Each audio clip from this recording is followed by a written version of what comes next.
could be our... This one really did a lot for me. I think I'm going to go back to the project file if I can. We should use this as like our show intro music.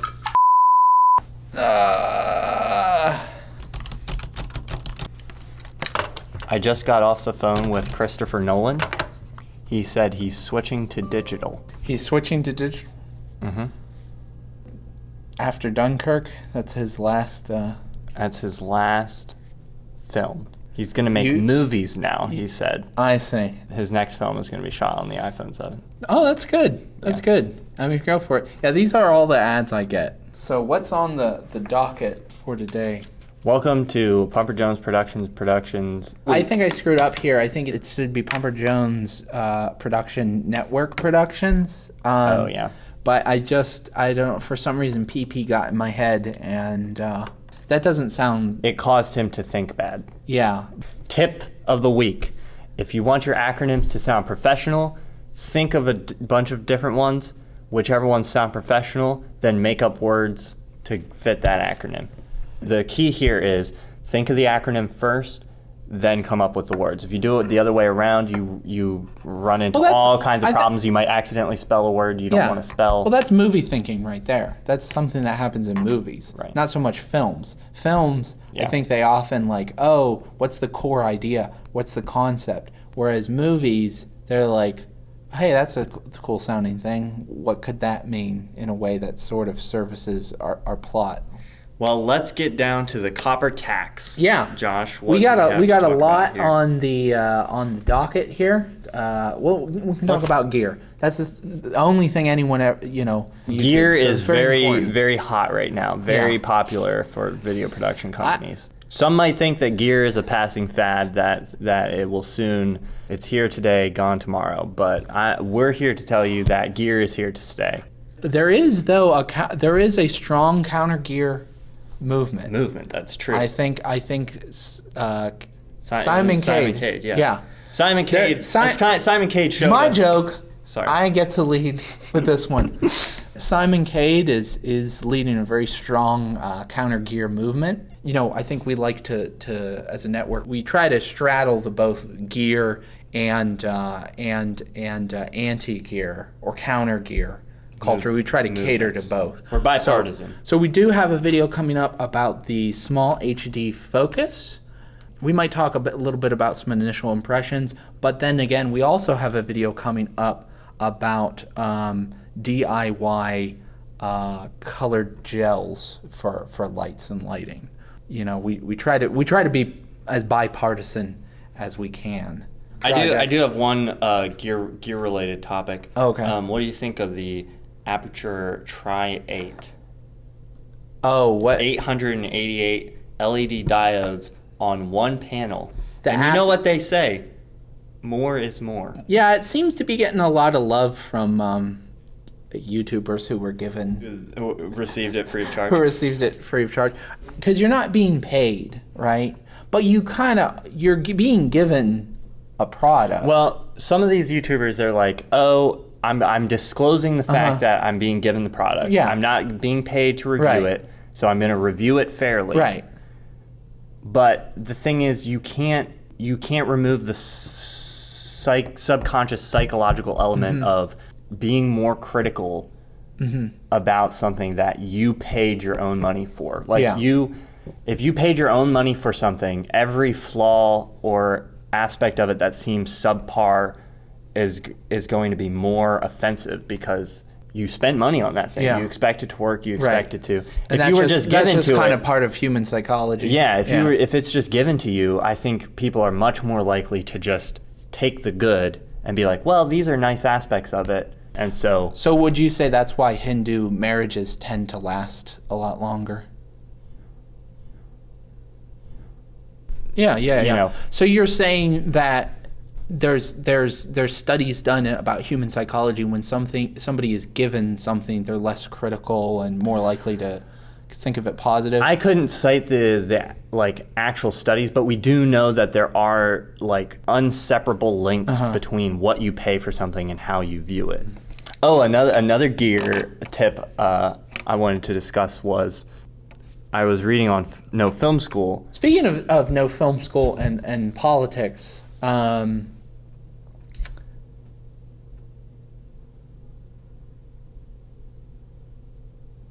Well, that was is NoFilmSchool political?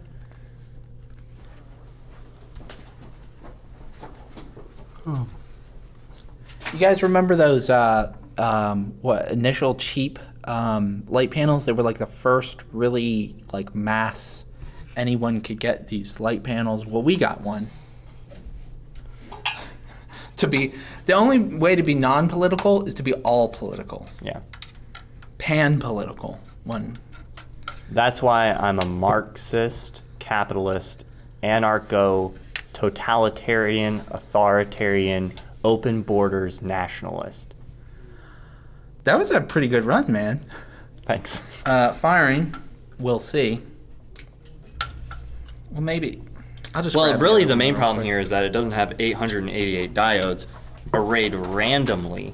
That's what's really important about the Aputure Tri-8 is the random array of diodes. And what that does is it helps with some. This is not a paid spot. They didn't give us one for free. Aputure didn't send us a free. Oh yeah, it's this one. A free panel, but the random array, at least they claim, reduce some of the layered or multiple shadow lines you might get if you're using one of these things bare and undiffused. I just turned this on. Well, show the folks on. Yeah, it doesn't seem to be. It's very. Oh, see? Oh, there it comes. You got it? Oh, whoa, oh, there's some light. But yeah, it's not nearly, for comparison, this is how bright this is at full power. Here's one that's at 0 power.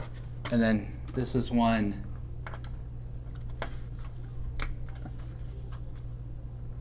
Well, it's not that much brighter. But it's not, it was like flickering. But yeah, so anyways, what I'm saying is it's breaking and it's inconsistent. I just turned it on again at full power. So wait, you're telling me I'm that saying, LEDs aren't gonna last 10 years? Yeah, so there was all this hype about, LEDs will last so long, oh my gosh, like 70 years or whatever.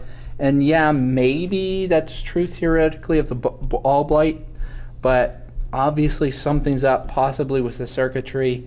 I guess we can disassemble it and see if anything's like loose, but yeah, your cheap stuff will potentially still have issues.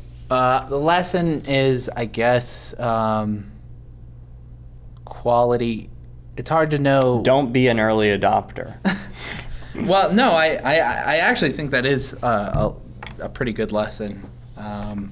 Cheap gear can cost you in the long run, because I was planning on just keeping these, and we'll probably open up the back and see if there's just something that just needs resoldered. But the plan was, we'll just keep that, and the CRI's crap, but whatever, we can use it for background light, whatever. But if you can pay a little bit more and be more secure about the longevity of your light, but that's hard to know, because all these lights are very new, and that Tri-8, it looks very solid with the aluminum and all of that, but it may, I don't know, the internals, the electronics may be pretty shoddy, who knows. What's next on the docket? NoFilmSchool politics. Oh yeah, we didn't talk about that. That's a good thing.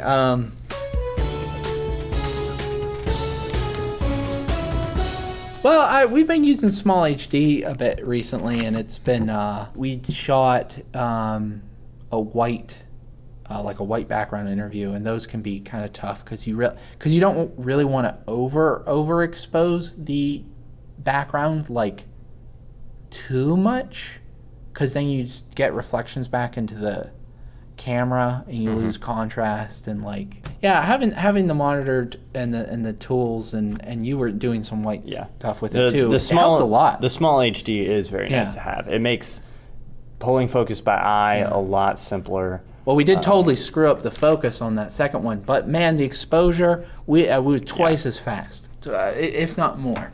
So The tools are great. I mean, of course, the GH5 does have a waveform now, so you don't necessarily need it. But when I was doing green screen stuff the other day of the helmet, like it was just nice to be able to pull up the tool on the monitor and have it like nice and big, as opposed to just little tiny, GH5 monitor. It gives you the waveform post. You can have it be like post look, and I don't think the one on the GH5 is.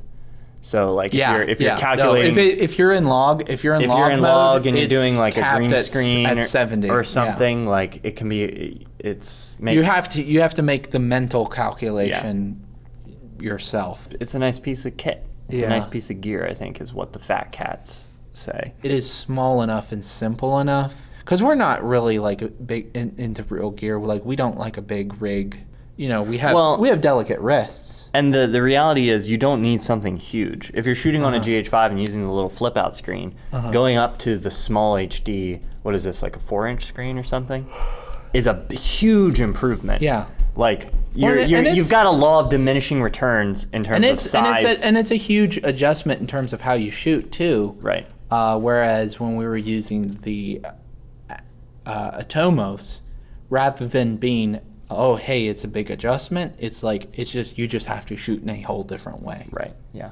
I would say almost all the benefits we would have gotten from the visually from shooting with the Atomos, we are getting with the SmallHD, and it's like way smaller. Obviously, it's not a recorder, but in terms of just as a monitor, it serves its purpose.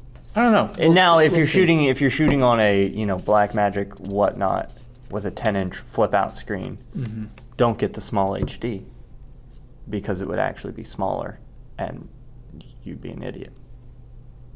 So that's just for the gearheads. You'd be an idiot? Right, yeah. If your flip-out screen on your camera is larger than the SmallHD, don't buy the SmallHD. Just a helpful tip. This is going to develop over time. We're going to try to talk about some projects we worked on and just kind of talk about work and jobs as much as we can. I mean, we don't want to really do anything that would really put our business in jeopardy. Our livelihood at risk. Yeah. We don't really make money off YouTube. A lot of the successful people, they do, so they end up doing that full time. And we're the small, sort of scrappy production firm. Right. You should listen to us really for two reasons. One is because we're an unbiased source. Nobody's sending us free crap. Right. But we will take it. If this channel is successful, trust me, we will take it. Yeah. The Tri-8, I'm very skeptical of it, but maybe, if I got a hands-on look at it. We have such a commitment to consistently being informational that you really can just trust. Trust, I think, is our number one core value here at the PP Network. Well, we are a trust. That is the business structure of this organization. It is a trust. We do commercial video content, which is to say we do video content for businesses almost entirely. So we work with more regional businesses. We don't have a particular style or format that we try to do nationally. So we're not in a particular industry, although you know how people are. Once you start going down a certain road, things happen. I've gone out to situations where I've been a single shooter, not that often. Sometimes it's just two of us, and that's tough there too, even with just two of us, to have someone who's just focused on making the client comfortable. What makes it particularly tricky in our case is because all three of us generally have some level of input. Right. And so the complication becomes channeling that through a singular voice.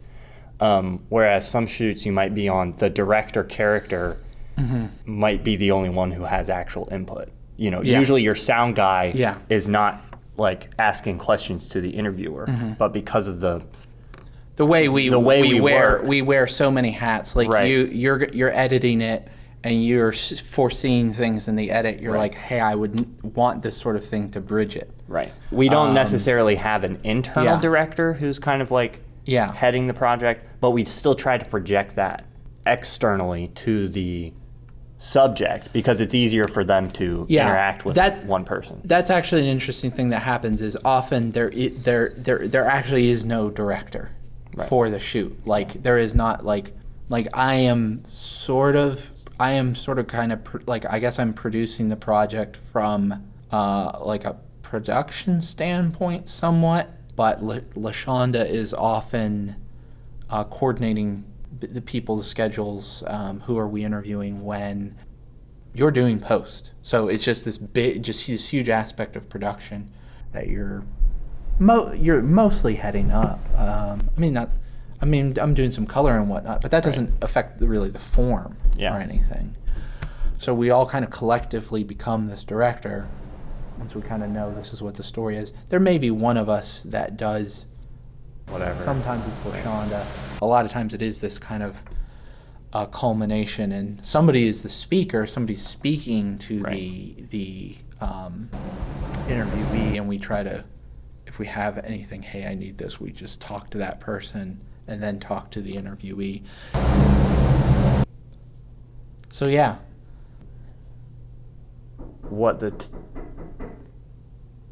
Okay, we got somebody on the glass. You know, I'm going to do a little peek. Yeah, don't go back there if it is, because...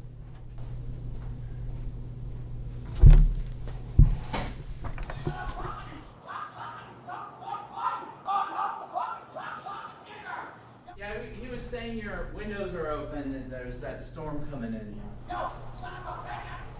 All right, we're gonna watch here. It was a... what would you call it? Just a generic commercial for the health center, local health center? Okay.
It was all shot on the GH4. Some of it was shot 10-bit, some of it was shot 8-bit, some 10-bit on the Atomos. We had a lot of trouble. Interesting thing here. Hopefully we pulled it off. It's hard to know if we did. We had a lot of discussion was about the concept of this woman looking into her child's room, and the wall she's at is a completely different room than the room she's in. The thing is, the room she's looking into is gigantic. It's just huge. We just cordoned off a section and we only cordoned it off by camera positioning, essentially.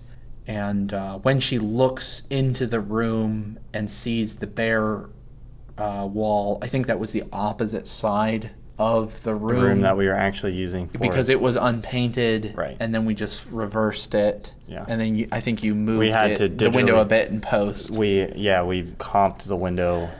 No one complained. No one said it looked weird, that they felt like...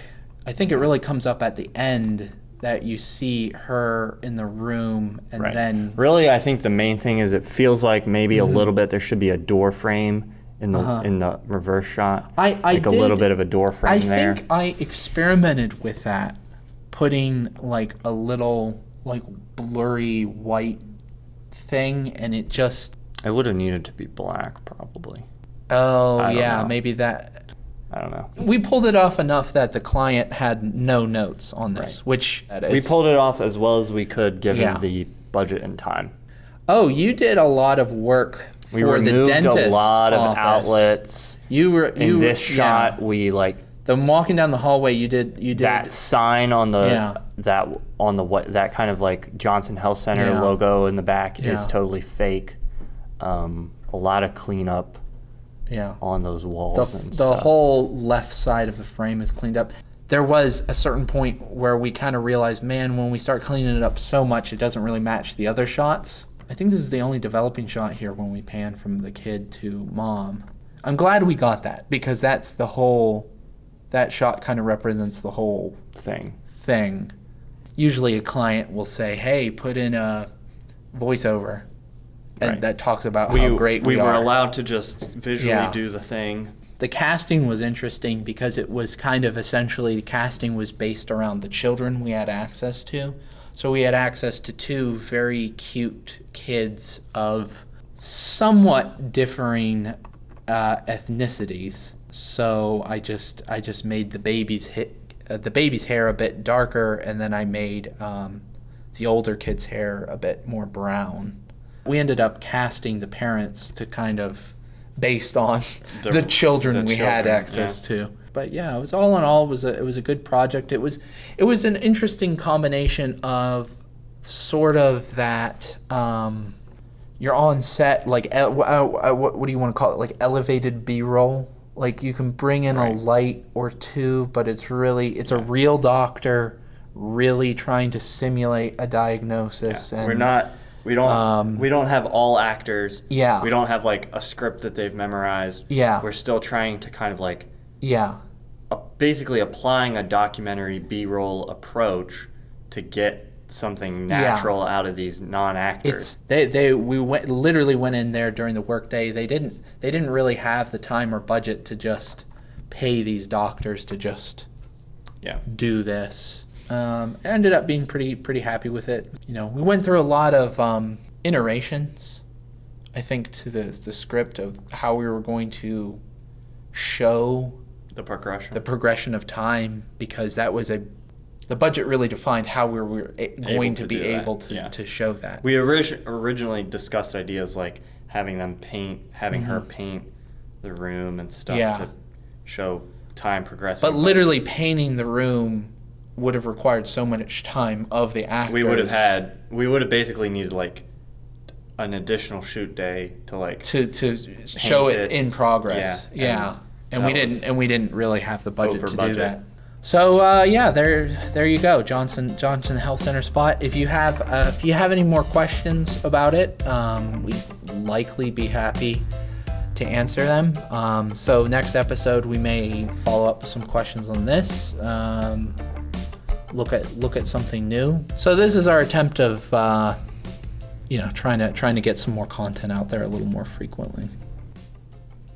But maybe we'll see. We'll see what happens. We're not a political show. What camera are we looking at? I was looking at my camera, but if you look at it, then it doesn't. Look at that Facebook logo. Oh, you can see the... Oh my goodness. It is... We needed to do